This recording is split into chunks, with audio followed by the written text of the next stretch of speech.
Hi hello మనకి summer అయితే start అయిపోయింది కదా. సమ్మర్ స్టార్ట్ అయితే బాడీ హీట్ అవ్వడం అందరికీ అది సహజంగా జరిగేదే కదా. దానికోసం మనం ఎక్కువగా లెమన్ యూస్ చేస్తూ ఉంటాము.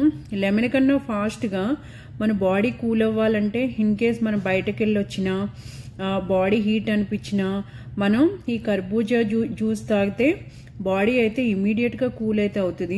ఇది మాత్రం కోకోనట్ వాటర్ ఎంత ఇమీడియట్గా రిజల్ట్ ఉంటుందో దానికి ఈక్వల్గా ఈ కర్బూజా కూడా మన బాడీని అయితే కూల్ చేయడంలో ఫస్ట్ ప్లేస్లోనే ఉంటుంది. దీనికోసం అయితే మనం కర్బూజా తీసుకొని కట్ చేసుకోవాలి. మాకైతే ఇక్కడ ఈ టైపే దొరికినాయి, అది కూడా స్టార్టింగ్ కదా. మాకు కెనడాలో అయితే ఇలానే దొరికినాయి. ఇండియాలో అయితే ఇంకా ఫ్రెష్గా చాలా బాగుంటాయి. ఇంకా మాకు ఆప్షన్ లేదు కాబట్టి నేను ఇదే తీసుకున్నాను. దీనికైతే ఫస్ట్ కట్ చేసిన తర్వాత సీడ్స్ అయితే తీసేయాలి. కంపల్సరీ సీడ్స్ తీసేసుకున్న తర్వాత మనం అది పీల్ చేసుకోవాలి. ఇదైతే ఫ్రెష్గా ఉంటే ఇంకా బాగుండేదేమో అనిపించింది, కానీ లోపలంతా బాగానే ఉంది, పైకి చూడటానికైతే అట్లా ఉంది. ఇది మనం పీసెస్ కట్ చేసుకోవాలి. నేనైతే జస్ట్ ఒక గ్లాస్ నా కోసం చేసుకుంటున్నాను కాబట్టి నేను ఇది జస్ట్ చిన్న పీస్ అయితే తీసుకున్నాను. దాన్ని ఇలా చిన్న చిన్న పీసెస్ కట్ చేసుకున్న తర్వాత మనం జ్యూసర్లో వేసుకొని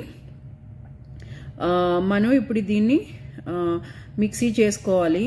దీనికోసం అయితే మన కాచి చల్లార్చిన మిల్క్ మాత్రం యూజ్ చేయాలి.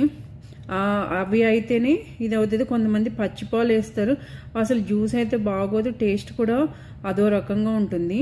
మనం మిక్సీ చేసుకున్న తర్వాత మనం గ్లాస్లో పోసుకున్న తర్వాత దీనిలో షుగర్ కూడా యూజ్ చేస్తారు.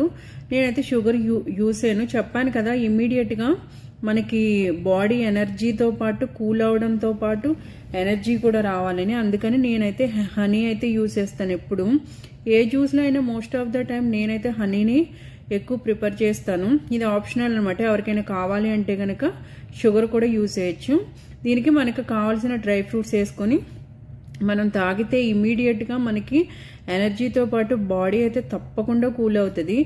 ఎవరైనా తెలియని వాళ్ళు ట్రై చేయాలనుకుంటే తప్పకుండా ట్రై చేయండి. దీనికైతే రిజల్ట్ అయితే పక్కా ఉంటుంది. థ్యాంక్